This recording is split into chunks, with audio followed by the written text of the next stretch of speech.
So mega family నుంచి ఒక అమ్మాయి హీరోయిన్గా వస్తుంది అన్నప్పుడు మీకు ఎంత రెస్పాన్సిబిలిటీ ఉంటుందో, సో వాళ్ళ ఫ్యామిలీలో కూడా ఆలోచిస్తుంటారు ఒక మంచి క్యారెక్టర్తో మనం ఇంట్రడ్యూస్ చేయాలి నిహారిక అని, తను డెబ్యూ మూవీ అండ్ ఇప్పుడు వరకు అమ్మాయి రాలేదు ఇండస్ట్రీలో ఫ్యామిలీ నుంచి అన్నప్పుడు.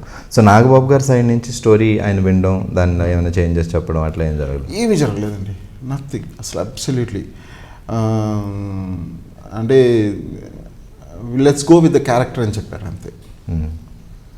ఆయన కొంచెం అంటే నీహా మీకు తెలుసు, ఆయన ఒకటే ఒక సజెషన్ ఏంటంటే, సజెషన్ కూడా కాదండి, సార్ నీహా అనే అమ్మాయి కొంచెం యాక్టివ్గా ఉంటుందండి, సో యాక్టివ్నెస్ని మటుకు తగ్గించేయకండి, యాక్టివ్నెస్ని ఉంచండి, keep the life in the character అంటే అది ఆడియన్స్ పాయింట్ ఆఫ్ వ్యూలో చెప్పారు ఆయన, నాట్ యాజ్ అ పర్సనల్. ఎందుకంటే ఆడియన్స్ ఇప్పుడు దాకా తన్ని బాగా ఎనర్జీతో చూసారు కాబట్టి.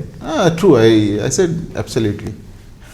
సో ఓకే, షూటింగ్లో so Surya and Shourya main అంటే పర్టికులర్గా మనకి మీ మూవీ ఆల్మోస్ట్ నడిచేది 2 క్యారెక్టర్ల మీద సార్, సూర్య అండ్ ఉన్నాయండి, చాలా క్యారెక్టర్స్ ఉన్నాయి యాక్చువల్గా.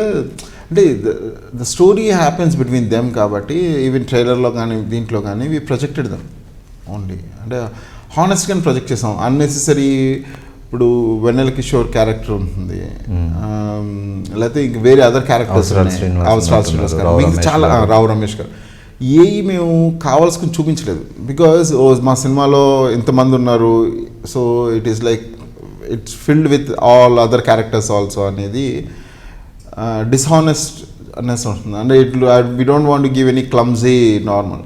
Film is about an emotion of a boy and a girl. దాన్ని ఎంత నిజాయితీగా తీసామో అంతే నిజాయితీగా చెప్దాం, ఏదోటి అవుతుంది, ప్రాబ్లం లేదు.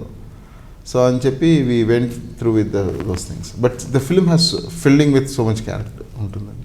సో మీ ఫస్ట్ మూవీ మల్లెల తీర్థం అప్పుడే సో రామరాజు గారు అనే డైరెక్టర్ ఎవరో ఉన్నారు, ఆయన చాలా బాగా తీస్తారు అనే ఫేమ్ వచ్చింది మీకు.